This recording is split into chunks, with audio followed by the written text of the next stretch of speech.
It just gets better every time I play it. That's Mary Dillon. That's a song called Army Dreamers, originally recorded, you will recall, by Kate Bush. Right, good morning. The number to ring if you want to contact this programme is 08459 555 678. Look at the time it is. Look, it's 24 minutes to 11 already. I haven't even started yet. That was a terrible opener. You see, this is what I miss. Yes. What I do is I find something really unique and something unusual by a local singer. I realise that she has actually surpassed the original recording, which is regarded as being a classic in the musical world. And suddenly a young girl from Dungiven does it even better. And then I play it to display to the listeners what talent we have up here in the Northwest. And you deride it. It's good, but it's not right. It's good, but it's not right. It's not right for this time of the morning. Funny you should say that. Listen, funny you should say that now. And we didn't plan this, of course, during our script conference this morning. But a man sends... I have got a text here which claims to be from you. I am texting from the boot of a car somewhere in the Costa del Sol. That man in the studio is an imposter. I'm still being held hostage by the Spanish mafia. If you get Janet to look behind his left ear, she will see that he is wearing a Mission Impossible mask. If you don't believe me, ask him to do a Roy Walker impression. You see, you did one, and it was no good. It was no good. But I didn't do it. I know, but it was you attempting a Roy Walker expression. No, I would have said, it's good, but it's not right. You see? It will come out in a Spanish accent. It's good, but it is not right. It's good, but it's not right. Pull off the mask, count the eyebrows. That's a terrible thing, isn't it? I wish people wouldn't refer to your single eyebrow as a monobrow. I think does that upset you? No. Physical comments about your appearance? No. Wait a minute, the car boot is opening. Oh, look, a lovely golf course. Ignore all above. Listen, look what's happening in the world today. Cheryl Cole has malaria. Bless her. Half of Jedward is crippled. Yes. Lord Bandside sits in the House of Lords, and most importantly, and you didn't know about this, Daniel O'Donnell says he will not rule out plastic surgery. You're cruel, you Brit. Isn't he great? Yeah. Implying that he hasn't had any, which of course he hasn't. No. Well, he hasn't. I want to ask you something that I thought about this morning. You tell me, you can say anything you want. Sean, you can say anything you want to me. Right. Do you know why? Because I have always regarded you as a confidant and one that I could take into my confidence, which is the right thing. Right. A few weeks ago, I was angered. And then during the 3 weeks that I was away, my anger subsided. But it was rekindled again this morning. Anger rekindled? Yes. And I said, I should have mentioned this yesterday morning to Mr. Anderson. And by thunder, I will bring it up again this morning. Go on, get it off your chest. I made a note of it. You wrote it down? I wrote it down. Read it out now. No, I wrote it down. I said, talk about that. Okay. When I was going to Portugal. Yes. Or as they say here, Portugal. When I was going to Portugal. Yeah. At the airport, Belfast International Airport, we're all searching and all, right? In my little handbags, I had my deodorants and shaving cream and razor. And I had just purchased that morning a tub or tube or container, whatever it is, of shaving cream. I know what you're going to say. Brand new. You made the mistake that the man who doesn't travel makes. You thought you could bring anything you want through it. The man, the Gerry, threw it away. Took it from me. Yeah. What I want to know is now, through your programme, where is it? Who gets it? All the things that they confiscate at the airport, where did they go? I don't know where they go. Well, could you find out? I hope they go to St. Vincent de Paul. Who has got my shaving cream? I don't know who has it, but I'll tell you what, they won't enjoy it because you probably get arsenic in it. No, but listen, wouldn't it be right for them to say, here's a little docket, a little chit. And when you come back from your holiday, if you want, you can go and reclaim that. Nobody but the meanest of men would ever think of that. No, but the thing is, you have that option. I can hear the anger. You have the option. I hear the anger in your voice of being deprived of something that was close to you. I just want to know who has my shaving cream. And is there any investigative journalist within the BBC who could find that out for me? What happens to the stuff that's confiscated at the airport? I would say that at this very moment there's probably a man from Latvia standing in his bathroom shaving with your shaving gel. Was it gel or foam? Foam. Traditionalist, eh? But what's the man in Latvia doing it? Because they're probably giving them out to immigrants. Listen, one of the things I think you should try and curb is this anger that you have displayed on a daily basis. And I would have thought that your holiday would have made you more calm, but it seems you've made you more angry. The girls are behind me. Janet and Emma says start a campaign. It's the safest place to be as far as you're concerned. No, well, you see, the thing that One of the things that's happening is that the people in airports have lost any notion of civility at all. No, I thought the people were very civil. In Belfast International Airport, they're very fine. nice. No, but you see, it's different in Belfast International Airport and in Belfast City airports. Gerry laughed they're at okay. me when she took it. She says, I laugh at your foam. One. I There's laugh at your always shaving one. foam. I said, but I just bought that this morning. I said, could you not turn a blind eye? Let me through, missus. I said, look, I need that. Oh, Jesus, missus, let me through. I just bought that. I just bought it this morning. I haven't even used it. I Now, said, calm down. I said, could you Calm give me down. a squirt? I said, Calm down. please, just give me a squirt of it. A squirt to keep me going? No, listen, stop. Calm down. Right. But one of the things that's happened in other airports, they've lost their humanity. Yes. Now, I have to say, and I know that you'll agree with me, Belfast International Airport, the people who work there are lovely. Yes. And in Belfast City Airport, the people who work there are lovely. City of Derry Airport, different matter. Well. Anyway, the people they're nice, but on other, like Stansted, this is what happened to me in Stansted. How would you like this? I was going through, and I had this very ornate pair of scissors. They were very nice, I thought, and I forgot to isolate them and to take them elsewhere and not bring them with me. And the guy just took them in a bag and threw them in the bin. Right? He never even looked at me. And he said, "You can go now." I said, "What about me scissors?" I said, "Don't you think you should have said, I'm going to have to throw these in the bin rather than just throw them in the bin?" And he looked at me and he had this look of triumph in his eyes. And I realised what he was thinking. Oh, great, this boy's going to give me trouble. Well, That's what they want. And then I said, "Oh, I'm sorry about that. I understand you have your job to do." Because I knew that he was just about to call some guy. And then you'd get the whole 12 degree and probably, 12 degrees? And you'd lose, as many as it? I don't know. 20? 15? 12th degree? I don't know. What is it? I don't know. 12 Anyway, yards. I knew, you could see in his eyes that he was saying, "Great, I've got a troublemaker." Because they love troublemakers, because in an airport, you are always wrong. Because since 9/11, everybody is always wrong. And if you even as much as say, "Listen, what about this?" you're causing trouble and you must be removed. They call a policeman over and bring you into your room and beat your kidneys with a rubber hose. Well, and I said, "Oh, I'm sorry about that." I realised that, it was my fault. And then he seemed disappointed when I was being reasonable. So I ran away quick. And I realised that I'd got off the hook. Well, the girl who took my shaving foam, she says, "Hold on," and she read it to see what the amount that was in the tin. You see, and she no, she says, "Look, I'm sorry, you're over the limit." I said, "I'm just over the limit." She says, "No, I can't." And she was nice about it. "Oh, let me go, mister. Let me go, mister. Honestly, I won't do it again, mister. Let me go. Oh, mister, let me go." The way she chucked it into the bin hurt me. I know. They don't care. They don't care. I know. Who has my shaving foam? Get over it.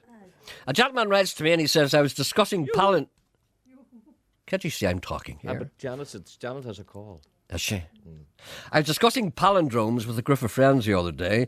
My friends are a mixed bunch. They're called Nell, Edna, Leon, Nedra, Anita, Ralph, Nora, Alice, Carol, Leo, Jane, Reed, Dana, Dale, Basil, Ray, Penny, Lana, Dave, Denny, Lena, Ida, Bernadette, Ben, Ray, Lila, Nina, Joe, Ira, Mara, Sarah, Mario, Jan, Ina, Lily, Arn, Bet, Dan, Reba, Diane, Lynn, Ed, Eva, Dana, Lynn, Pearl, Isabel, Ada, Ned, Dee, Rena, Joel, Laura, Cecil, Erin, Flora, Tina, Arden, Noel, and Ellen. And I don't even know what a palindrome is. Is there someone on the line here? Yes. Don't be so grumpy. All you had to do was say, "Yes, certainly there is, Gerry. Would you like to talk to him?" Yes! No, Yes! I was turning away. All right then. Hello, good morning. Hello, good morning. How are you? I'm fine, thank you. Sorry about that. I couldn't talk to you right away because there are people in my way. They're called the staff. How are you? I was wanting you to sell 2 plane tickets for me from Dublin to Canada, Toronto. Really? For when? For the 22nd of August to the 16th of September. I was looking for a couple of those. I'm going to Canada on the 3rd of August from Dublin. And the plane's going at 10 to 10 in the morning, isn't it? I'm not sure. It is. Bet you $9.50. I'd be on that. They're roughly about £900 each, but I'm selling them for £400 each. What do you mean £900 each? They're only 6. No, well, when I was looking up them the other day, they were 800 or 900. Are you serious? Is that euros? No. You took £900 to fly a return ticket from Dublin to Toronto? Wow. Look, I said what? Hear me saying wow. I heard you saying wow. What? That means that you may not be going now. Oh, no, I've already got me tickets, but they were nowhere near that. You've paid for them? These were, Already? Don't sound so these were surprised. No, I have already bought tickets. They're about 600 quid. Well, but that was a while ago. Obviously, they're exponentially more expensive as time goes on. So are you actually saying to me that if I wanted to get a plane ticket from Dublin, return from Dublin to Toronto today, it would cost nearly 1,000 quid? Yep. Hear me saying why again? You said it again. Yeah, such amazed I am. And you're selling them for £450? £400 each.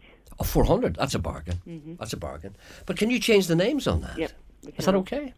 All right then. So what's the date again? 22nd of August to 16th of September. 22nd of August to 16th of September.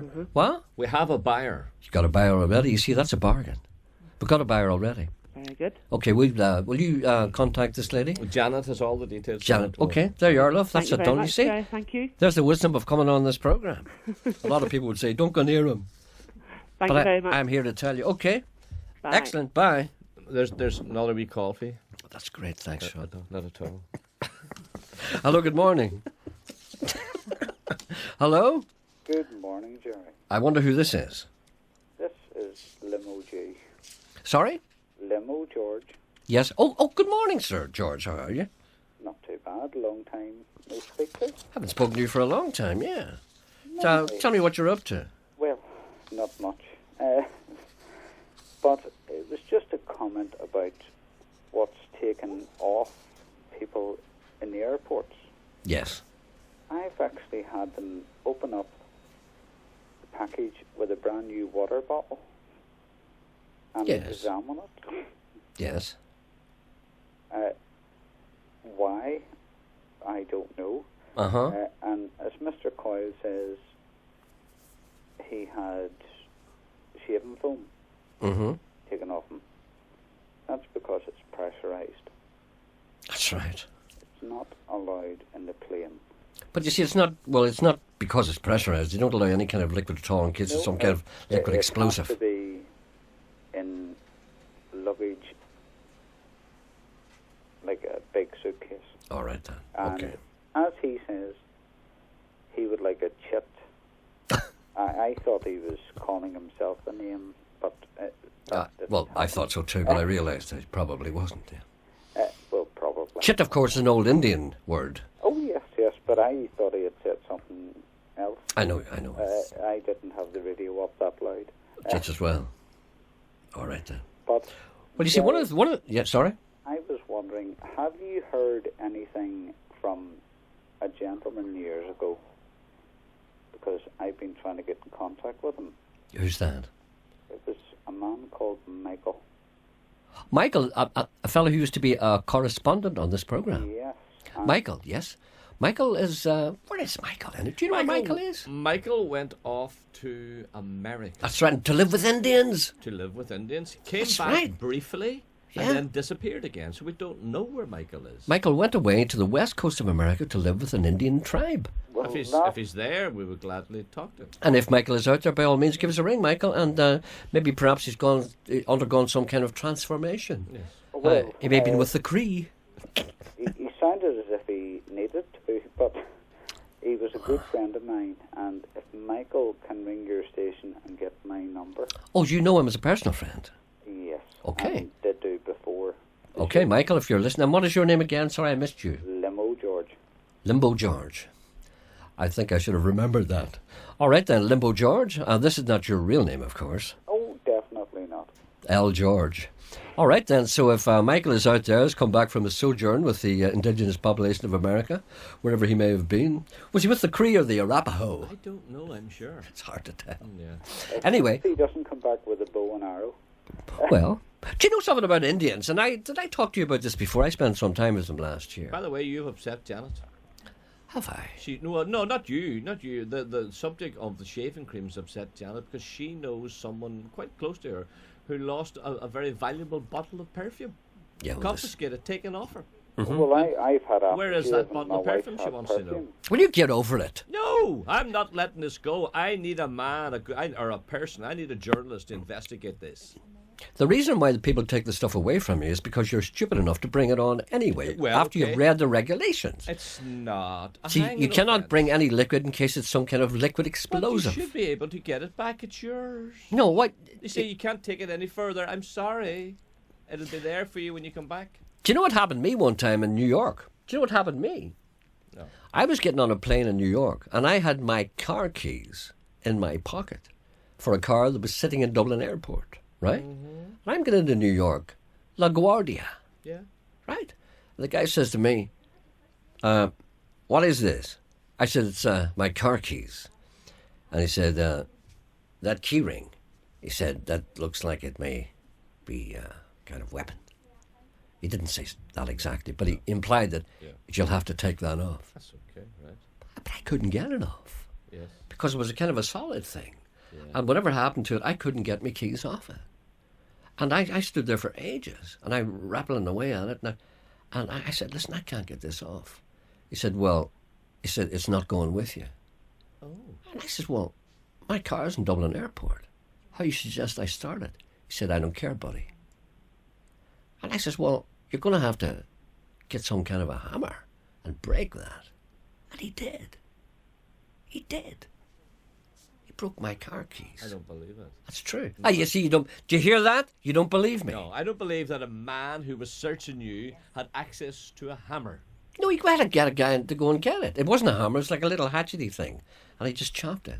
Oh, okay then. It was like a kind of a wee pointy thing. And he did it I said, for do you this- think I'm going to attack the captain with a set of car keys at 30,000 feet? He said, it's happened before.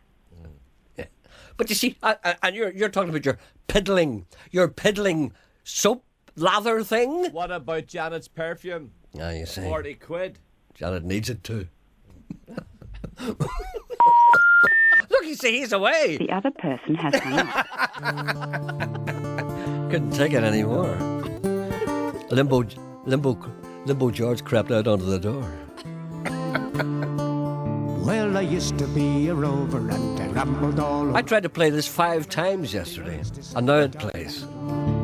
But in the county antrim, then Ballymena way, Sly Cupid came a calling me one day. And from the very start, she stole away me heart, since I saw her standing there. And with her I will stay until me dying day, and I met her at the Grace Hall Fair.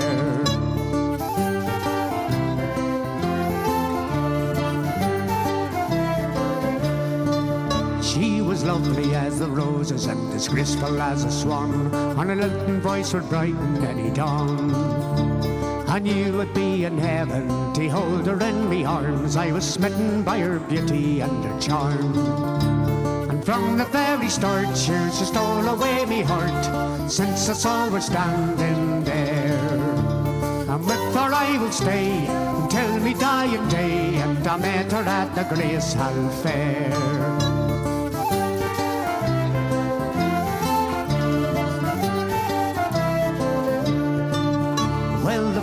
Runs from April until Lammas days are done, and all are in good humour having fun. There's fiddlers, there's pipers, and there's dancers on the green, and the finest wares that you have ever seen. And from the very start, she stole away me heart, since I saw her standing there. And with her I will stay until me dying day, and I met her at the Grace Hall Fair.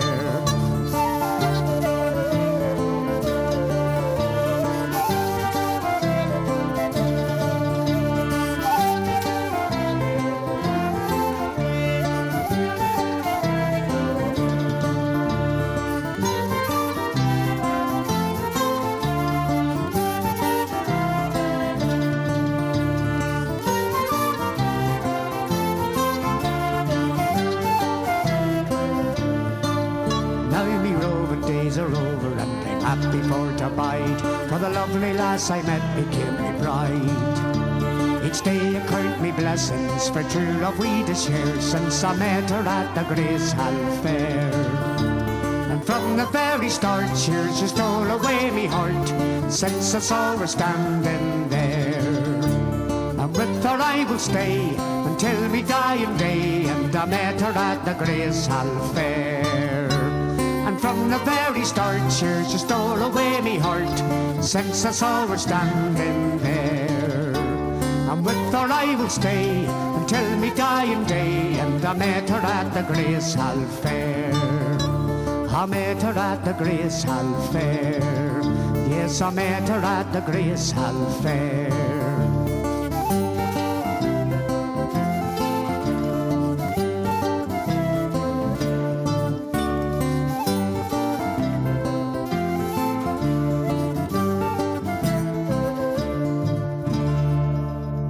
There's a lovely little chord change at the end of that phrase every now and again. That's called the Grace Hall Fair. And that's from that album which contains The Boys of Belfast, which is rock and roll guitar and lambeg drums, Willie Drennan, and Nae Goots too. It's a CD called Wired Up and Plugged In. And a lot of people have asked me about that. You can contact the people who are responsible for that.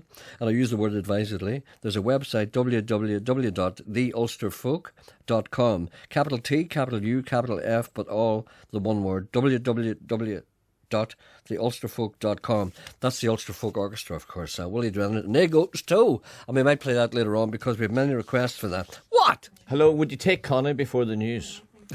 Would you? Like George Best at half time, isn't it? Hello, good morning. Good morning. Sorry, Connie. That's all right. I'll not keep you long. I might have told you. I know. Sorry. I might have told you this before, Jay, but I can't remember. I was coming from England and I went into a shop to get sweets to take on the plane, and I bought a half a pound of bacon, you know, the seal pack. Yeah. And this is before all these drugs and all came out. And when I got off the plane in Belfast, the man came up, put his hand on my shoulder, and he says to me, "Have you any foodstuffs or anything with you?" And I says, "Oh, I have a half a pound of bacon." He says, "Well, just come down to this room." And he took me down into this room, put corridors and corridors, and he says to me, "You know, you're not allowed to bring that into the country." And I said, "But it's seal packed, that nobody's touched it or anything." Yeah. "Oh no," he says, you can't do it." And I says, "My goodness, could you not just even take it home and have it for your tea yourself rather than throw it out?" And he says, "Oh no, we daren't do that." So he said to me, "I'm sorry, you'll have to fill all these forms in." So I had to fill all the forms in anyway. And then the next thing was, about a month later, I got a letter from the Ministry of Agriculture to tell me that my half a pound of bacon had been incinerated and not to bring any more bacon into the country. Sure, if you brought it home, you would have done the same thing with it. And it was only afterwards that we remembered. My chum was with me, and she had bought. My husband was an Englishman, and he always said there was nothing like the English meat and potato pies, and she had a dozen meat and potato pies in her bag for me. And we forgot about them. We might have been arrested. Somebody using the stuff. As long as the stuff is incinerated, that's the main thing. And I know, but I thought, you know, when I thought about it afterwards, if I got that for half a pound of bacon, we had got those pies, they might have arrested us. Oh my God. Oh, that's great. No, thank you very much. All much. right, thanks anyway. Okay, Tell I'm glad he's back again. Bye. Okay. Bye. Anybody else who want these stories, give us a ring by all means. Remember the time... Janet said that she's prepared to pay the post and package for her to get her perfume back. Worst thing ever happened to me in an airport was I was going for a plane one time and this woman ran up to me and she says, "Look, my wee fella's away in there. Look, and he forgot his sweets." I says, "Yes." She said, "Would you give it to him?" And she gave me this big bag of sweets. I said, "What's he look like?" She's got a wee grey jumper like he's me another man. I said, "What man's that?" She's Da. I said, "All right." So I looked in the lounge and I was walking through, you see, and I had a big bag of sweets. And I saw this wee fella with a jumper and I said, "Are these your sweets?" And he said, "No." So I looked around and I suddenly realised, hold on a minute, I got a big bag of sweets here and I'm going around every child and the people can't hear what I'm saying, but they're probably thinking, "Here, son, do you want to be sweet?" Do you know what I did? I threw them in the bin. I was afraid to be arrested. "Do you want a sweet, son? Here, have you got a wee, that looks a lovely wee jumper. Do you want a sweet?" People can misinterpret you. And that woman, I mean, it just goes to show you these things can happen to you and you wouldn't even think about it. She just ran up to me, "Go and give him to my wee fella." And you don't think anything more of it, but the perception is all, you know? Well, there you are now. There you are now. Oh, there's the news coming. Thankfully. And there it is now at 11, look. On 92 to 95 FM and 1341 medium wave. This is BBC Radio Ulster.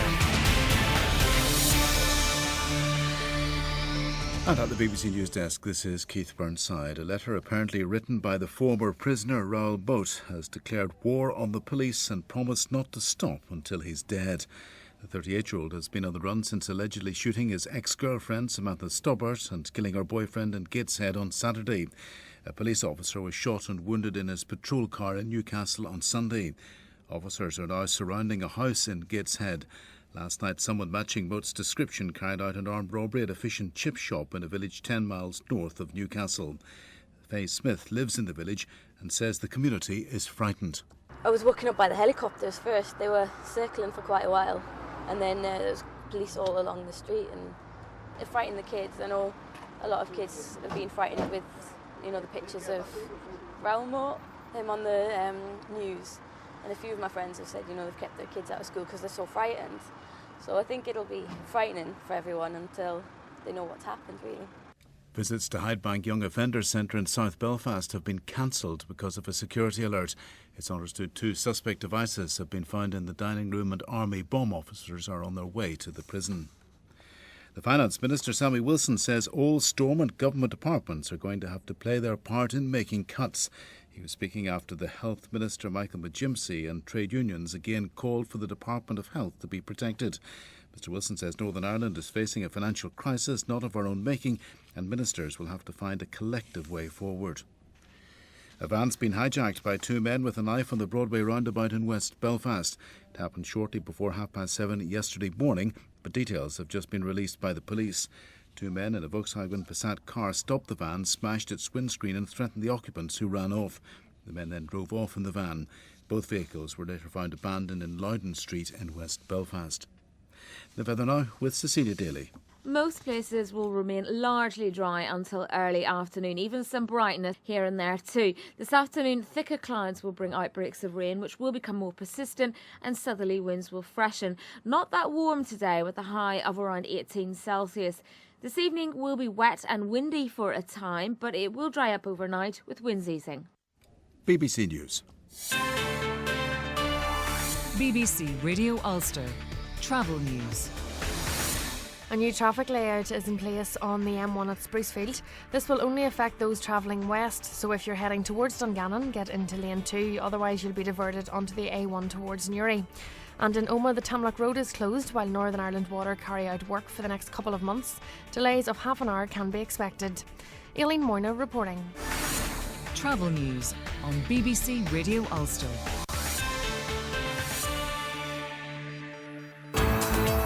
On Talkback with Wendy Austin today, the IFA in meltdown. Are you a fan? What should happen now?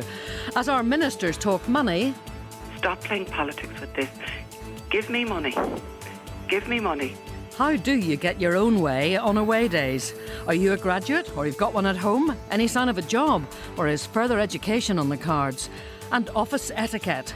Is gossip okay? And how do you deal with BO? Join me. Tell me on Talkback at 12.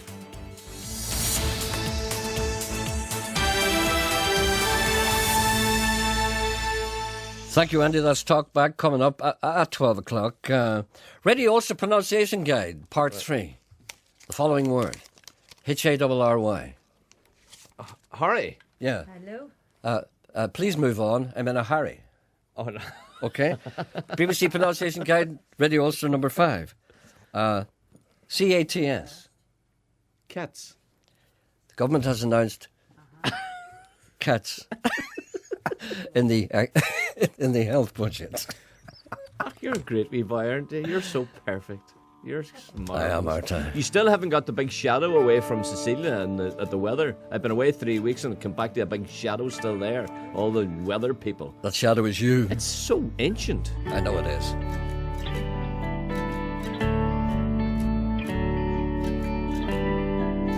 City-wide rodeo, you sit on the stage where all the clowns will go when they feel their age. I know you think you're not good for anything.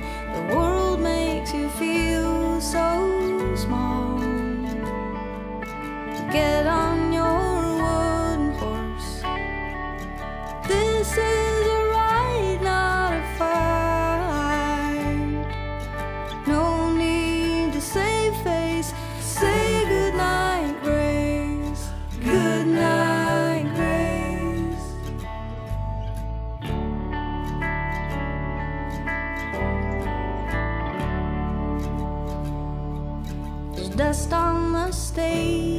seats. There's dust in your hair. You wonder how fast you'll go when you hit the air. I know that you think you're not good for anything. The world makes you feel so small. Get on your wooden horse. This is a ride, not a fight. No need to save face. Say goodnight, Grace. Goodnight, Grace. And oh, isn't this strange how things can change you?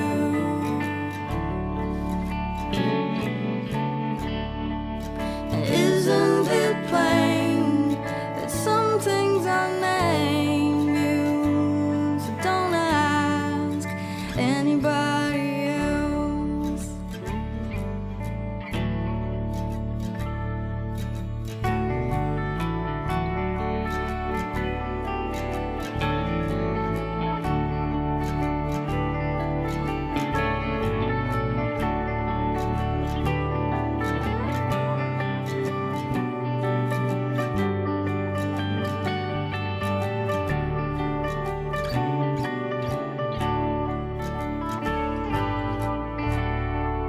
Citywide rodeo. Step into your car. Look up at the indigo and pick out your star. I know that you think you're not good for anything. The world makes you feel so small. Get on your wooden horse. This is a ride, not a fight. No need to save face. Say goodnight, Grace. Goodnight, Grace.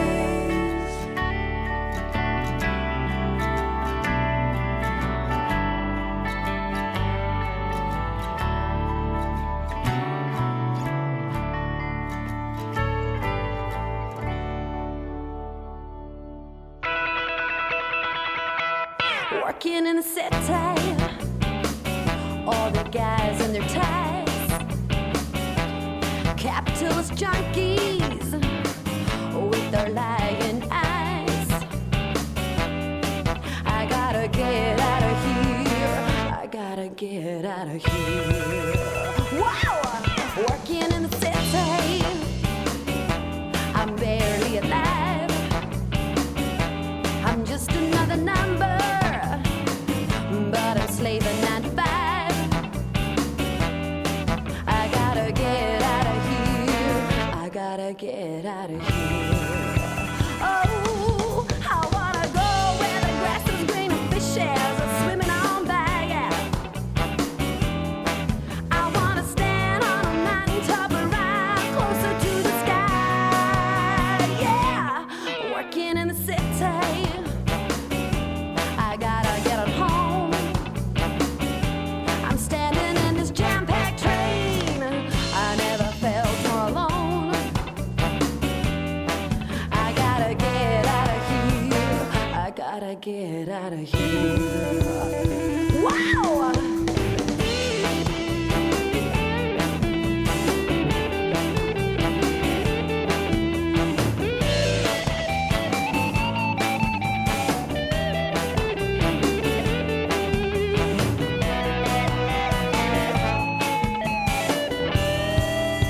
Oh, I wanna go where the grass is green and fishes are swimming on by.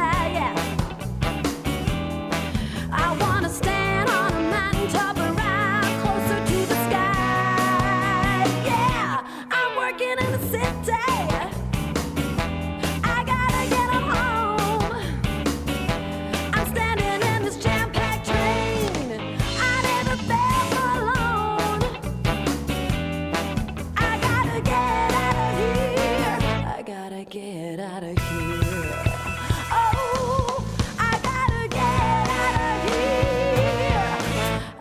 gotta get out of here. Oh, yeah.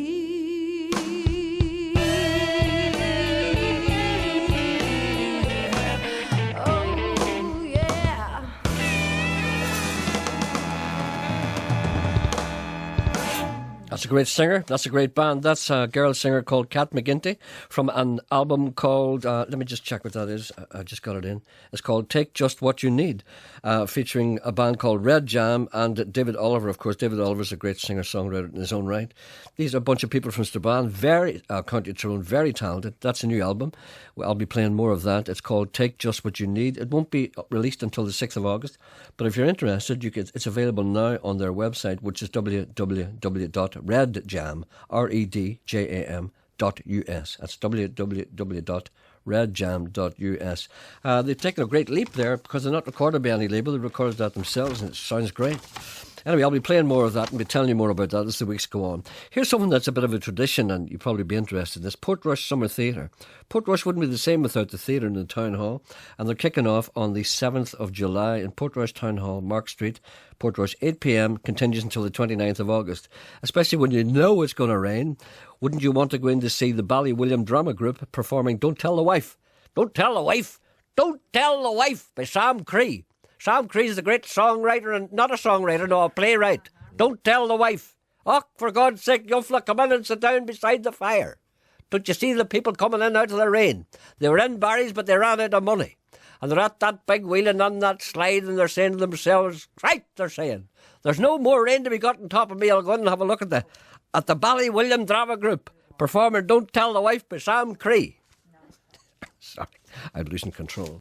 And that's on until the 29th of August. A gentleman writes to me, and obviously he's been reading Ulysses because he doesn't believe in punctuation.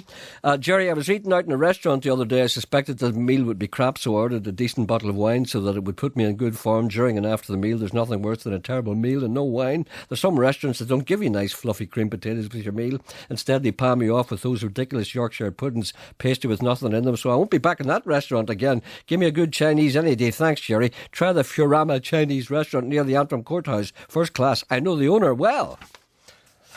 Gentleman writes to me. There's a woman who writes to me with a dead cat, but there's another person with a dead cat. Good morning, poached egg face and sausage head coil. What do you think of that? That's fairly descriptive. Accurate, I think. Pierre, my dead cat, and I snuggled down to gaze upon Flash Harry and his merry moustache. Did anybody watch that last night? It was a great programme called, I was talking about it yesterday for Queen and Country, about Flash Harry Hamilton, running for the Ulster Conservative and whatever they call themselves, and being beaten. But a refreshingly nice guy. He'll go nowhere in politics, especially in this country. Did you see that? No, I was out walking. All night?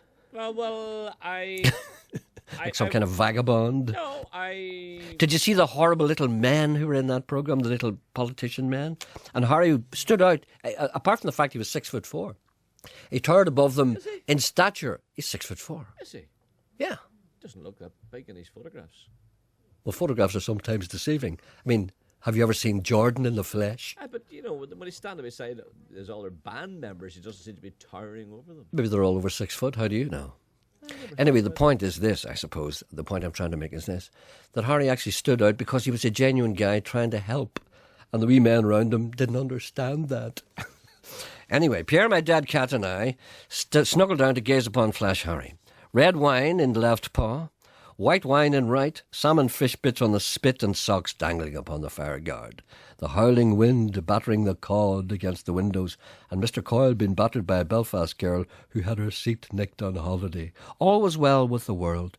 We had to sit through the dreary news first. I began to fade into the mire when Dr. McDimpsey appeared in all his ghastliness, spouting on about medicine and how it helps people. You should take some medicine. It'll help you if you're sick. If you've got some kind of complaint, go to your GP. He'll give you a prescription. Go to the chemist. He might give you something in a bottle. Take it as instructed on the label. Go to bed. You will get better. As Bernardo Best arrived with the golden weather, I noticed Pierre, my dead cat, slouched in the corner. Pierre, I wailed, what's wrong with you? Moments passed and the wine kicked in. He raised his dead head and mumbled, Dr. McGimsey, did he just say he had a relationship with Mary Harney? A silence passed over the local graveyard as tumbleweed blew from one side of Coyle's head to the other. Do you like that line? Yeah. You didn't The like caller it. says I sound as though I'm sitting at the back of a hall. Well, you are. My God, he did... Maybe you're not loud enough. Try that. Well, I don't know. Do you know that Gemma's on one? I know that. Well, I'm just checking. I know that. And Will did you tell know me- that a caller in Dungannon has a female donkey whose foal has just passed away? So if anyone needs a mammy donkey, will you contact us? Somebody's dropped a dead donkey. All right, then. Let's have a moment's silence for that. Yeah, wee foal died. Hello, shh. Did you see the people speaking? They don't respect dead donkeys. A silence passed over the... My God! My God, shall stall the wedding, I exclaimed. How's your father? Is your mother still working? Maybe okay in the south of cheating France, but not in God's country, not in Ulster, and certainly not with her Royal Highness. I rushed into the parlour and bathed my face and hands in holy water, threw salt over his rotting body and said 43 rosary blackbirds. We hid your picture from view of the TV, just in case you were slightly offended by this foul admittance. Tonight, Pierre and I will be washing with tin foil in our eyes, potato skins in our ears, and 14 litres of Jay's fluid scattered across our faces with a pint of cranberry juice, also recommended in McGimpsey's new First Aid for Catholic books on general sale in Ann Summers. There's a new book out. It's called Catholics Can Be Healthy Too. As always, your faithful and buoyant servant, Seamus the postman, and Pierre the dead cat. These people aren't normal. Listen, what do you hear? Do you want to know a secret? Ah. I remember the Beatles singing that to Sonny Liston. Listen, do you want... That's what you did there? Aye. Listen, do you want to know us? Do you see what you did there? What? You made a joke. No, but that was the Beatles. This I know. actually I happened. understand what you're saying. The Beatles were sitting with Sonny Liston before he fought, as it was then, Cassius Clay. That's like the request for That's like the request for Dickie Rock. Play Wendy. I don't know it. When the evening shadows fall. No, but the Beatles were... You have no sense of humour. No, you've... I know what you're trying to say. I understand what you want me to do. Laugh. Listen, do you want to... Listen, do you want to know a secret? I get it. And they started I get saying, it. Clay's going to beat you. I know. It's all right. Anyway, I've disturbing news for you. What about the fella in Twilight? Have you seen that movie Twilight? Past. What? About your past. My past? Yes. Go ahead. 1964. I can't remember it. A taxi driver. You must have been very young. I was 11. A taxi driver. You were in Toronto at the time. Okay. I was not in Toronto in 1964. Well, according to this taxi driver, he said, I want Gerry Anderson to pay a taxi fare he owes from 1964 when he got a taxi to downtown Toronto. It was in August 1964. Where from? Well, I don't know where from, but you were going to downtown Toronto. You were playing in a club, Janet said. Oh, I remember. I know what. Do you know something? I know what that is. I know what that is. Do you? Would he talk, Janet? Would the taxi driver talk? Is he on? Is he there? He's not there. Well, he will be there if you want him. Well, well, hold on a minute. Ask him. Was it a very long taxi ride? I mean, 150 miles. Oh, I remember that story. That's a great story. Yeah. Do you remember it? I remember it. Of course, I remember it. No, but do you remember it? Well, it's a very delicate matter. Let me just explain that at that time I was. I remember Gemma's on one. Could you tell Gemma the story? Involve Gemma. No. Gemma might. No, she might think it's. Janet said Gemma might get fed up. No, she might think it's rather risque. Tell Gemma. No, I'll tell you. No, I'll Gemma. Gemma, if you stay with me, I'll be with you in a moment. No, I just want to check because I remember one time I was. Hey? Gemma has Janice said Gemma has a story. Hello, Gemma. Hello. Do you have a story? I do have a story, but it's a very sad story. Oh, I'm sorry. Okay, well, go ahead.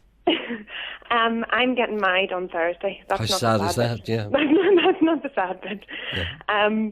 I picked up my husband-to-be's wedding ring yesterday from the jewellers, and within about 5 minutes of picking it up, I lost it in Belfast City Centre. You're not serious. I am serious.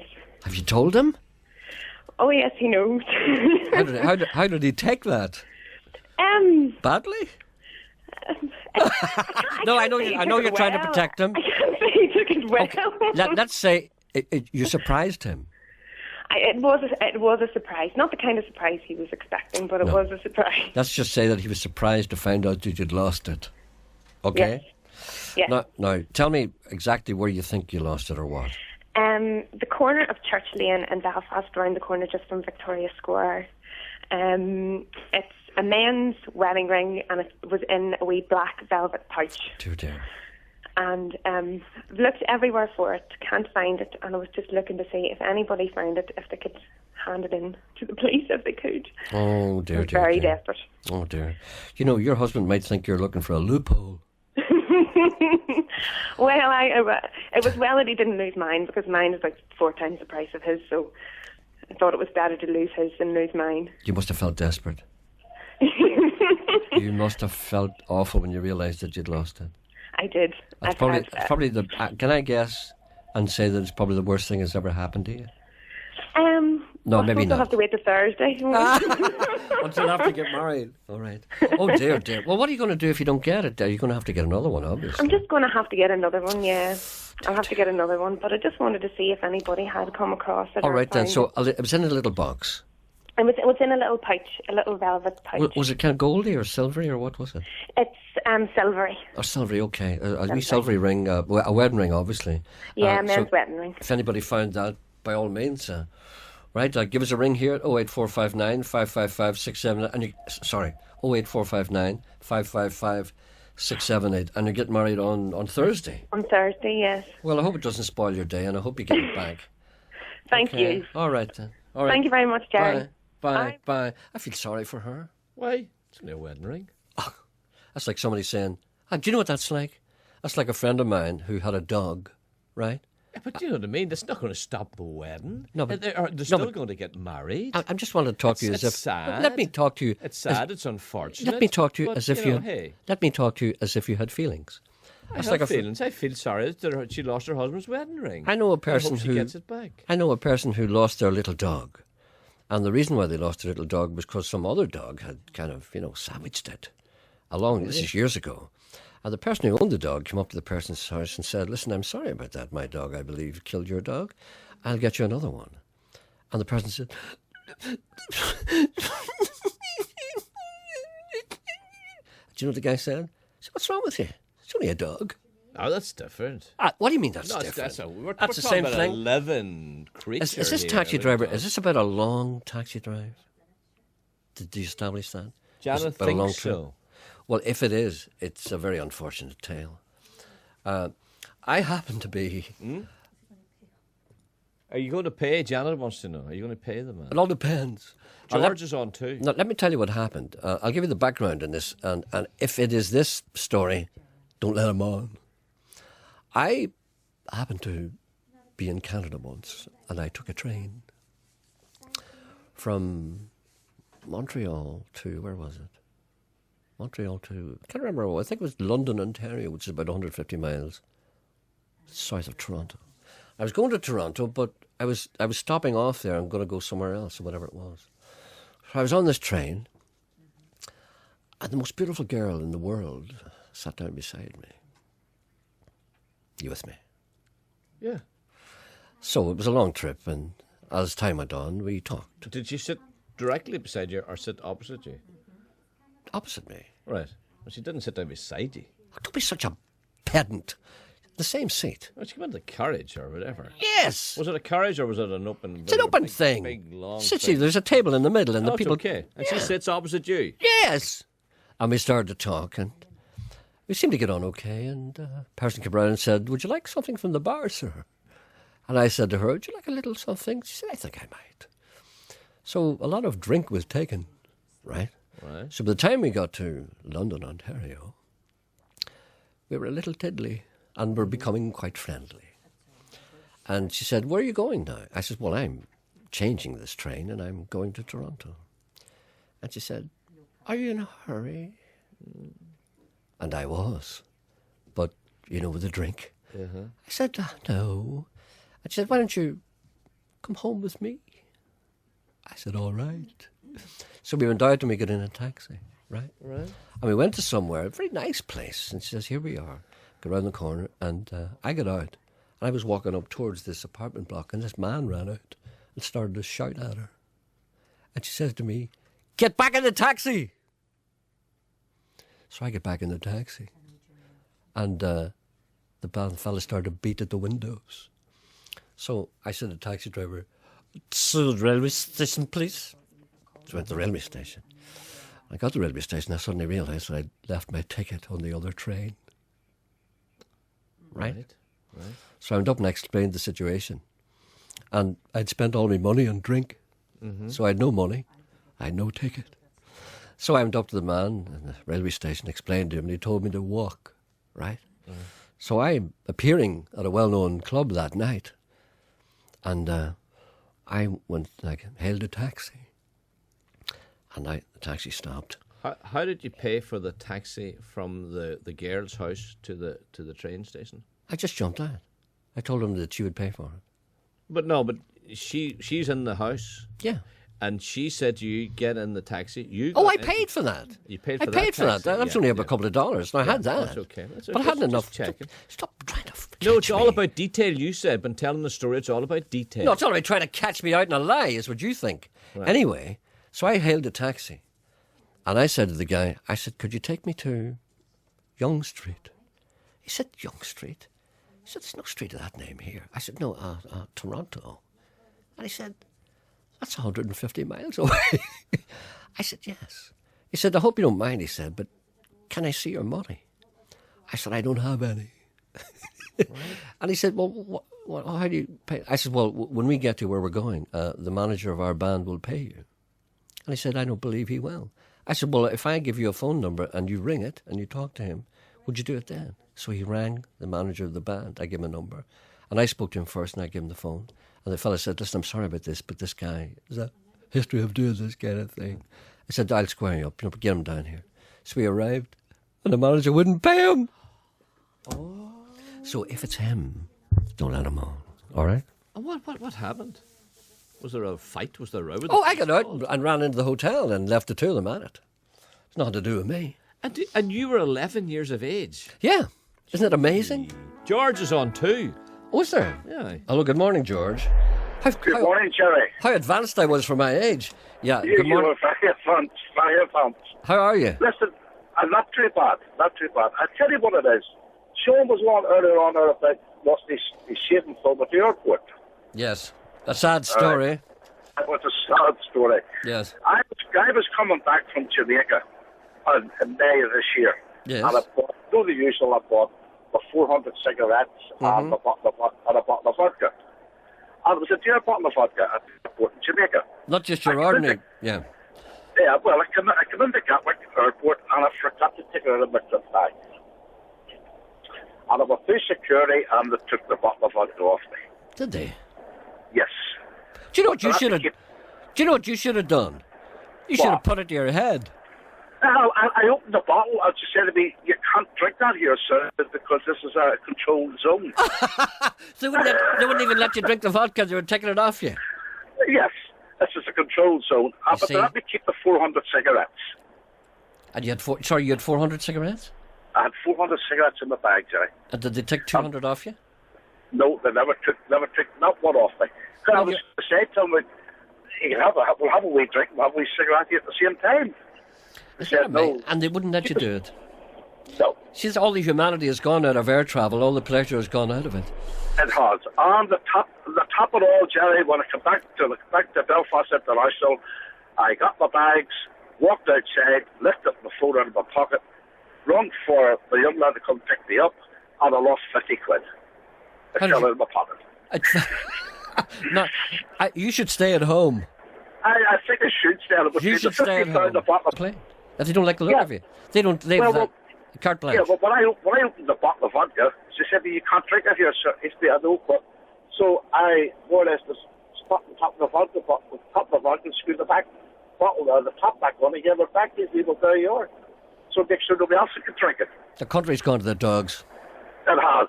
All right, going to the dogs. Thank you for that, sir. It's a sad story, but thank you for bearing your soul. God bless you.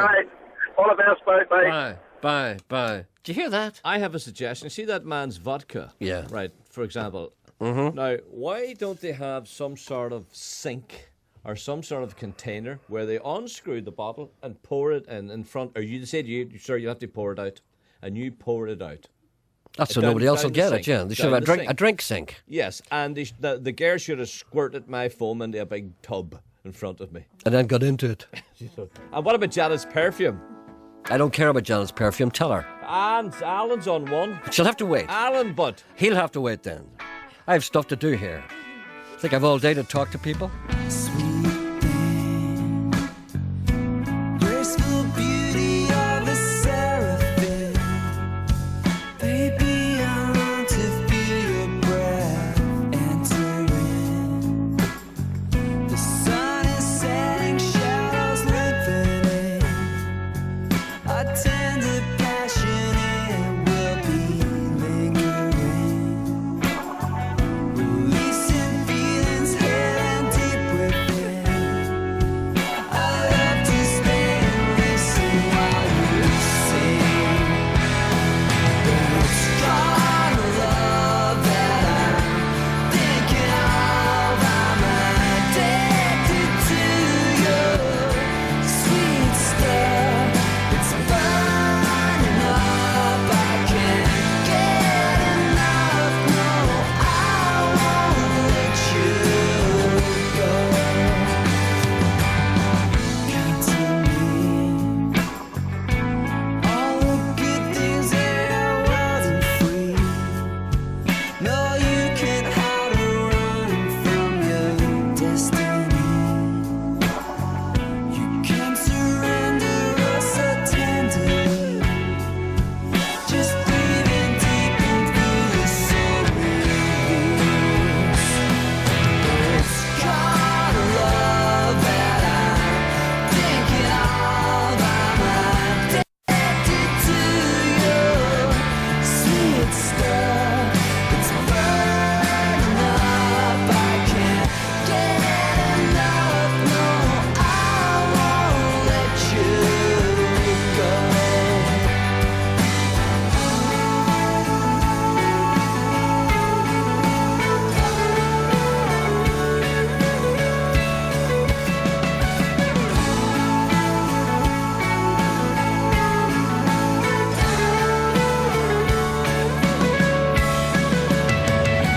It's kind of love that I'm thinking of. I'm addicted to your sweet stuff. It's burning up. I can't get enough. No, I won't let you go.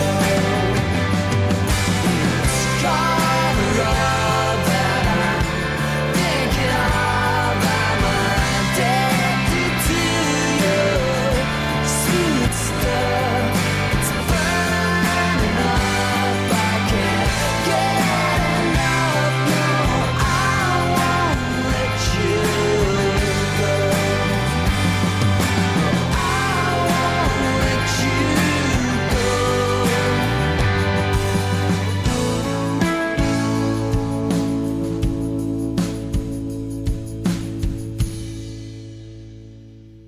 That's a new single by Ash, and I don't know what the name of it is because I never looked. So I'll have to make sure it comes. It doesn't even say on it. I'll tell you later. Is there someone on the phone here, did you say? Yes, but could you say hello to Kathleen Matthews, who emigrated to Australia 30 years ago? She's from the Ardown area. And Kathleen has just discovered your show on the net in this last 2 weeks, and she loves it. And could you please play something nice for her? This is from Jim McDonald, so for Kathleen Matthews. Certainly will. It's Jim McDonald. He used to be in Coronation Street. Is that the same guy? I don't know if it is or not. Whatever happened to him? Was he killed off, or what happened? No, I don't know what happened to him. No, he just had his run. We all have our run. Alan's on one. Happy birthday to Benny in Armagh. Some messages here. Was that shaving foam for your eyebrow? A man wants to know how cruel they can be. A gentleman says, as far as he knows, all the stuff that's confiscated is thrown in the loch. Whilst watching a documentary on RTV about the Troubles the other day, I thought how youthful and handsome Sean looked in his mask on top of the Roswell Flats. So man identified you. Remember people used to always say identify? Remember? And Stormont and Westminster. People don't say that anymore. They used to say pints for points and all. Remember all that? Pints? Yeah. What do you mean pints? That's another pint for Tyrone. Oh, they still say pints. Up for Tyrone. McKellion's got the ball. He's going for the onion bag, but it's over the bar for another pint for Tyrone. Almost the onion bag. Anyway, don't listen to Sean of the Dead. He's telling lies again. The closest he got to Portugal was Smithfield Market, haggling over the price of a bucket and spade. How cruel these people are. That's a Tell man. me this. I want to ask But you listen, this. that man's in Perth. He went to all the trouble of slagging you from Perth. A man slagging you from across the world. Does that not mean anything to you? You see, when you go on holiday, yes, you and your wife, yes, do you go and buy a bat and ball? Never. What is that about? Well, you see, it's for people who have nothing else. It's for people who can't read. What is that? It's for people who don't But read. why do they play it down at the water's edge? Because they want to be seen. Don't you understand, Sean? But you never see anybody playing that here when no, they come back because, home. No, you do that in your holidays because you want people to You never see see you. anybody out in their backyard or their front garden, playing with that wee stupid bat and ball. No, you don't see. That's the thing you do in your home. Will you stop, please? Please play The Streets of Philadelphia by Mary Dillon. I will before the end of the programme because it's a great song. I have to agree with Gerry about Stansted Airport. Nelly says something terribly racist, which I won't read. Oh, by the way, yes. We got a phone call. Janet took a call from an employee of a certain airport who said that the next time you come through it, you will be stripped to your boxer shorts. Sure, it happens to me all the time anyway. Well. Hello, Golf Michael Alpha. Please tell Sierra Charlie they take your shaving foam and sell it. You hear that? Shall I send shaving foam? No, I can't read that. It's not in English. I've just been from Belfast to Gatwick, then Gatwick to Egypt and back. I had a manicure set, my handbag, scissors, nail file, tweezers. I still have it in my handbag, but they took a small unopened bottle of foot spray from me and left me with my Bowie knife. Please, Mary Dillon again. Poor Sean doesn't know about the little treats you've been giving the listeners while he was away. Maybe he'll get it next time. You see, that's personal. Person here says, Gerry, my friend works at Heathrow, and he says that they fill 10 skips a day of confiscated stuff from hand luggage at each terminal. And what do they do with it? That's what we don't know. Wish some journalists would find out for us. It's not because you're mean you want to know. See, most people don't care what happens if you take shaving foam off them. Jim McGardle here. Do care? The girls care. I know they care. I've been a long many's a year listening to your show. At the moment, he says, I'm lounging by a swimming pool getting roasted in 32-degree heat in the Côte d'Azur, southern France. And if that wasn't good enough, before leaving, I stocked my iPod up with loads of your podcasts.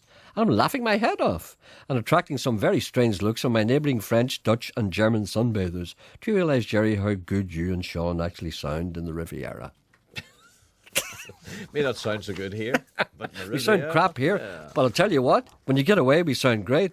What about Alan? I remember a man saying something to me which I always remembered. I remember some man saying to me, he said, do you know what my ambition is? I said, what's your ambition? He said, never to hear English spoken on a beach again. It's not a good ambition. Do you know when you lie on the beach and there's nobody going, what about you? Not that that's a bad thing, you understand. Or saying, hello, darling. People going, hey, ti fai bello, che bello, sei fatto quello. Then you're sitting, I have no idea what they said, so they mustn't be talking to me. Anyway, what did you say there? That happened to me once. What happened to you once? Alan's once. Alan's on one. Alan's once? Stop. I don't know where we were. Contain yourself. I think we were in Tenerife. I'm not quite sure. Tenerife or Spain. I'm not sure. But my wife and I decided we were walking along the beach, and suddenly I noticed there was no English being spoken. Yeah, everyone. And so we decided, right, it wasn't a very big beach. You know the way you walk from corner to corner, you know. And we said, let's do this walk again and listen out to hear if we hear any English spoken. Yeah. And we didn't. That's great. That's what you want. That happened to me once. Right, what about Alan on one? He'll have to wait. Oh, please, he's waiting a long time. Good morning, Alan. Good morning, Gerry. Sorry for keeping you. You're okay. What can we do for you today? This seems the day for sad stories, Gerry. Okay. I tell you what my problem is. Last week, me and my wife and my son were on a cruise in the Mediterranean, and unfortunately, we have left our camera on the ship. Oh. And what I'm looking to see is anybody out there who knows of anybody who's on that ship this week, who's from Northern Ireland, who might be able to pick the camera up if I get in contact with them by text or some way. I'll tell you what probably happened there, and I cast no aspersions on anybody, but the people who work on cruise ships are usually people who don't have a lot of money. Mm-hmm. And one of their little perks is, picking up the lost. Exactly. It's probably in the Philippines by now. But you might be lucky. So anyone who was on, if you left it, did you leave it in your cabin, do you think? No, it was left in a toilet on deck 5. What was the boat? It was Voyager of the Seas. Oh, that's a big one. Yeah. Isn't it? And when was that? Last week, did you say? Last week. It went from Barcelona. We got off it on Sunday there in Barcelona. And then it took off from Barcelona again on Sunday evening. Barcelona. So were there many people from the airport that we left the camera behind? Okay then. So were there many people from Northern Ireland on it? Or was it? There was quite a few this last week. So I assume with the holiday period there was this week. But actually, there's a young guy from Derry who is working on a ship called Leo. Yeah. I don't know his second name. I just got him. He was Leo. He's a nice young fella. But he works on the ship. Even if his family could get in contact with him, and he could pick it up and bring it back when he's coming back.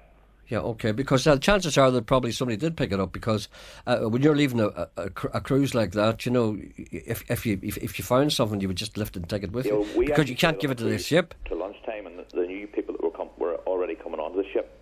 Yeah. So there was the new arrivals were already coming onto the ship as we were going off, All right, then, so if anybody's found that camera was on that cruise, they'll know... I'm sure somebody's maybe handed it into the guest services. If anybody who's on the ship this week, who knows somebody's on the ship who I could maybe get in contact with by a text or something, all right, pick it up for me and bring it home. Okay. Very much appreciated. We have most of the photographs in the first few days on a disc. We got them downloaded, but the last few days we hadn't got the photographs downloaded. So, all right, then. We'd like to get those back. Okay, thank you very much. And we have your number, and the number to ring if anybody can help you is 08459 555 678. Okay. Thank you, Gerry. Thank you, not at all. Bye-bye. Bye. Adam Breen writes to me and he said, some people say I don't understand women, and I tend to agree it's because of the drink. Isn't it strange, he says, the places you find yourself in because of them? Well, you see, I ended up in a taxi owing 150 quid. Or what was that, 150 miles? It was about $200. Has that taxi driver... You've really seen it? Is it? I'm sorry to interrupt. That taxi driver, did you find out if he was the same guy? Yes. Is it the same guy? Yeah. Janet said Are you yes. serious? Well, that's Janet. Okay. Janet doesn't tell lies. Yes, she does, but never mind that. Do you want them on? I don't think so, no. Well, is he Canadian or what? Yes, he's in Canada, and he's in Northern Ireland. But how did he know about... He may be here looking for you. Don't put him on there. Tell him I'm Hugo. Tom's on too. Is he too? Isn't it strange the places find debt, drug addiction, Her Majesty's Pleasure, but none as weird as me when I ended up at a film called Twilight. Have you seen Twilight? Have you? Yeah, I've seen Twilight often. No, the film. No. The guy that is in that film is amazingly good looking, and I think his name is Robert Pattinson. All the women are crazy about him, but he's got the most amazing face. Did you ever see his face? He's got almost like an identikit face. He's got Leonardo DiCaprio's eyes. He's got Elvis's nose, and he's got the jawline of James Dean. Has he my eyebrows? Thankfully, no. He's got two. I've no idea what to expect, but when I was told it was about vampires, part of me thought I'd enjoy the legend of Vlad Dracul, of course, which was his original name. Some Peter Cushing-esque bearing of sharpened incisors, garlic, wooden stakes and raven-haired virgins. Very few of those about. Disappointment loomed, for this was a nauseous teenage giggle fest, involving some manicured actors who, when they declared their love, the place erupted in applause. This was not the Lost Boys or Blade, more like a hybrid version of The Howling. Carry on screaming and save the last dance. Subsequently, I implore the people to avoid this movie if A, you're male, B, over the age of 16. These folks should instead spend the day dragging Charleroi cattle around the show ring and the night quaffing pints of Heineken with Bushmills chasers. Well, you see, This is what's called growing older. People love Twilight, people love Robert Pattinson, and people love those movies. And there are young people, young girls in particular, and fair play to them, because they're very... I watched one of them, and I found it very impressive. I kind of liked it, to be honest with you. You know, I don't like saying things. I don't like saying I like things, but, you know, sometimes you have to. What about Tom and our glass? You're so single-minded, as well as being single-browed. Hello, good morning. Where is he now? On 2. I didn't know that. Hello, good morning. Good morning, Jerry. How are you? I'm grand. Good. I'm the guy that was looking for the mantles, but that's not what I'm on about. I'm on about Sean, about losing his cream. Yes, it's a sad story. I came from Canada, and I had a lock for the trailer, and I lost it. And I'm not joking you. You may as well take £100, because you know where that's going to go. You may as well take £100 into your wallet and give it to them, because you know that part that you bought. You made it, you know, it's like something that's part of you, you know. What was it that you lost? Sorry, I missed that. A lock. A lock? A lock for a trailer. Oh, I see. Why did they take that off you? Well, it was in my bag, and it was steel, you see, and understand. But thinking that you buy something, and you know rightly where it's going to go, and one looks, there was 2 people there, and one looked at that as much as say, well, I'm going to have this. Really? Yeah. So you just came out with it? And I got the whole way from Canada till England with it. And it was took off me there. Yeah, and nobody cared in Canada, like, you can take whatever you like out of there. And I wanted to tell you another story. We were just having a cup of tea when we were listening to you there. And, of course, I says, oh, I'd like a nice corn bun. So the ladyship, Cynthia, she's from Canada. She gets up, I got up and went to the cupboard and took the corn bun down out of the packet. I didn't even get it out of the packet, because when I was looking at the packet, I seen a Neary-wig in the packet. Yes. So I said, look at this here. She said, look at this here. And she says, oh, that's all right, she says. Well, just cut that off, she says. Sure, look at the vitamins you'll be getting when you eat it. Well, you can't say she's wrong. You can't deny her. All right, well, there's a bit of the Indian about them. They eat anything over there. Mm-hmm. Lockless in Ulster. Yeah. What a shame. So that's what we were laughing about, and your show's powerful. Oh, thank you very much It indeed. is powerful. You and Sean are absolutely on, but we sit here laughing here. Right? Oh, well, that's good. That's brilliant. Thank you very much indeed. Jerry, all the best. Thank you very much. Bye-bye. Thank you, bye. Bye. He likes me. Yeah, he does. He mentioned you too. Yeah, but he likes you. This is Cara Dillon. You probably think this is too slow. It's called The Streets of Philadelphia.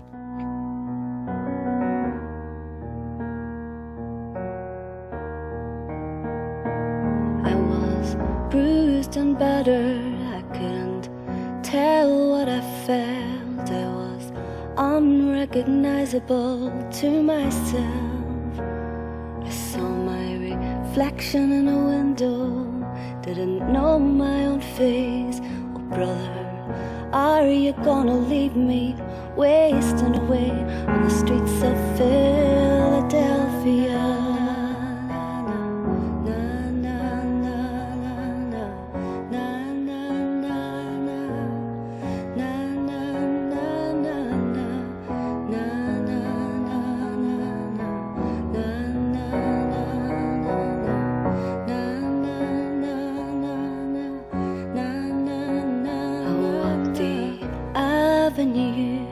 Till my legs felt like stone. I heard voices of friends vanished and gone.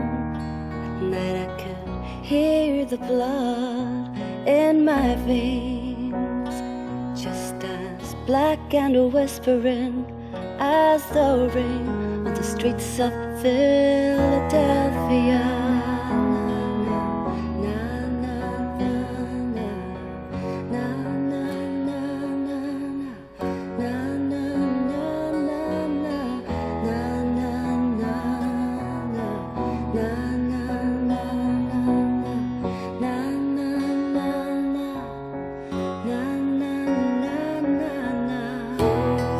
Ain't no angel gonna greet me. It's just you and I, my friend. And my closed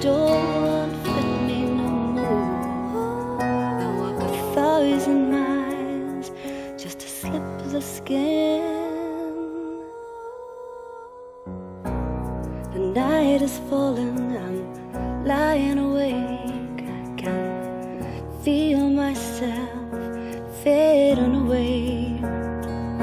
So receive me, brother, with your faithless kiss, or will we leave each other alone like this in the streets of Philadelphia?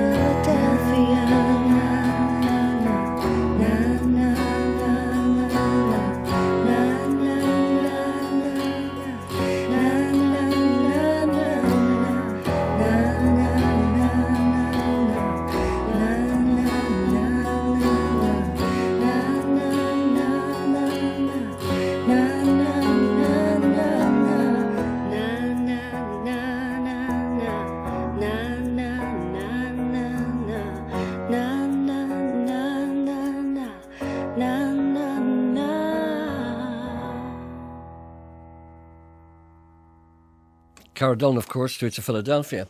I watched a bit of that last night. The movie was on somewhere last night, somewhere in Sky. It was a good movie, that. Of course, Tom Hanks. I must apologise to people who sent me emails. I am unable to access my emails today. Are you? Why is that? I think Ken has left a small explosive charge in all the CD players, and when something happens, they go off with a puff. Right. Yes. Don't say that. And what about the man who tried to fix it yesterday, Shane? Did he? He seemed to fix it temporarily, but I could not access my emails today. And that's why I was so busy. You could see my hands were blurry flying across the machinery. I tried all the best I could. So, but anyone who sent me an email today, I won't be here tomorrow. You'll be here tomorrow, Sean. But so maybe perhaps, no, I won't give them to you because then I don't want you into my What email. to me? The emails that I've got today. I haven't seen them yet. I don't want them. I know because No, I sure. don't want you to see my private stuff. No. Anyway, but any emails. Well, I need the email fixed for the morning. Well, I think, yeah, talk to Shane. He's replaced Ken. Ken is dead. All right. Anyway. Could you wish Mabel Wiggett?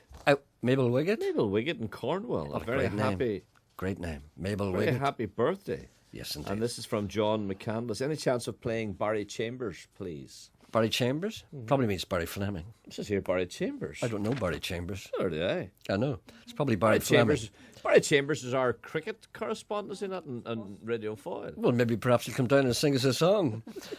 Listen, one of the Emily. things... I'll be back on Thursday, so anyone who sent me an email today of a personal nature or whatever, or wanted some kind of request, I'll be able to access those on Thursday. Say to Shane that this has discombobulated me terribly today. Is it too late? It's too late. Bring him in now? It's too late. It's 5 to 12. What about Emily? Emily? She's on one. Is she? Good morning, Emily. Hello, Gerry. Hello, how are you? Actually, Emily's not my real name. That's okay, I understand. Are you using a pseudonym? Are you using a Yes, pseudonym? I am indeed. Okay, I that's am all right. indeed. You see, I heard my friend send you a message to say that he was lying in the south of France listening to the podcast. Yes. I have actually telephoned you before about the podcast. I'd let my daddy listen to them. Really? Yes, and he loved the one about Shabu. But anyway, I'm back on to tell you that I am saving up my podcast for my holiday. Oh, that's the lovely. The same as Jim has done. That's right. I had never heard of anybody doing that before. That's lovely. Well, yes, but you're off tomorrow, so I thought that's me as podcast down. That's right, but Sean will be here so you can destroy that one. But there won't be one. There won't be one, no. Because Sean doesn't do them when you're not there. That's because he doesn't say anything.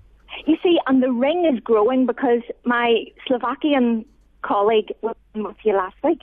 Yeah? Oh, yeah. Yeah, the guy who's gone back to Slovakia. Yes, he was a nice... What was his Peter. name? David? What was his name? Peter. Peter, And that's it. Peter went home yesterday. Uh-huh. But Peter's listening through the podcast. Uh-huh. Well, listen, So, I'd keep this in mind, and I'll try and encourage these people to do more podcasts so that you can stock up for the holiday. When are you going to I tell you, I'm trying really hard not to listen to them. I'm saving them up so that when I go to Menorca, I can lie there beside the pool and listen to you all day. But it's really hard. It's really, really hard whenever you've nothing else to listen to after 10:30. Well, listen, why don't you after 12 o'clock. It's really hard. Why don't you bring me with you and I'll lie beside the pool with you and I'll talk to you? If I thought I could get you there, I'd take you. You have no idea how easy that would Listen, what my friend and I do is, I usually get a wee request played for Arthur McBride. Yes. Oh, yes. And Jim McGardle goes by the name of Arthur McBride, and he usually gets a wee request played for me and I go by Emily Beattie, but it's not my real name. All right then, okay. So we'll know who you are the next time. When I see You'll know this, him.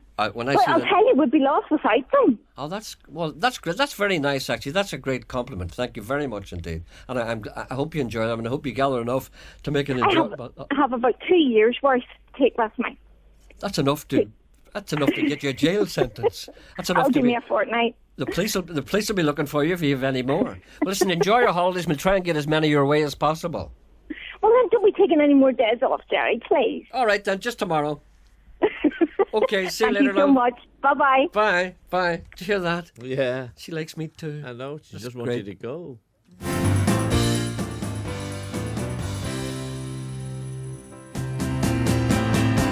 I like your nose, I like your hair, I like you clothed, I like you bare, I like your boots, your skirts and your blouses, I like your suits, your shirts and your trousers, I like your mild political stances, I like your wild... Do you know something? I always feel as if I have to play Neil Hannon. Why? Divine Comedy, because he's from here. I can't stand him. Oh, that's a horrible thing to say. No, I really can't stand him. Not as a person, but I can't stand his music. But a lot of people like it, so I feel as if I have to. Why am I becoming so reasonable? Whispering sexy things. I like you 'cause you like me. I like the poems that you write me. I like the pictures that you thoughtfully draw for me. They make me look alright. Oh yeah. I like.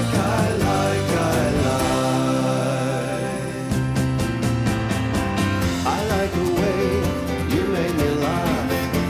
I like your brain, both left and right half. I like the songs you sing when you're bathing. I like your dog when he's behaving. I like your car, you curse like a trooper. During a hard, reversing maneuver. I like the way we kiss and we make up after a fight. I like you 'cause you're sexy. I like the sexy things you dress in. I like it when you're sitting next to me, texting me sexy things. I like you 'cause you like me. I like the poems that you write me. I like the pictures that you thoughtfully draw for me. They make me look alright. Oh yeah, I like.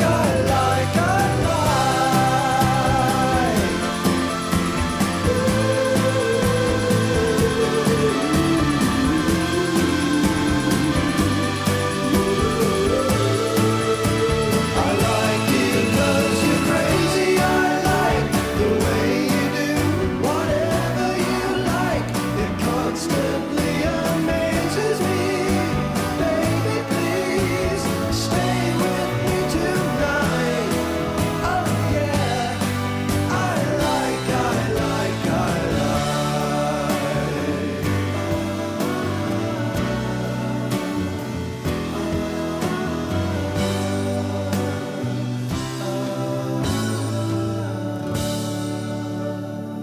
There we are, that's My Duty Done. As Neil Hammond played Ireland's answer to Richard Still Going, Palm Airs. That's all we have time for. Incidentally, the Ash track I played earlier on was called Carnal Love. Sean will be here tomorrow. I'll be back on Thursday. Until then, goodbye. See you on Thursday.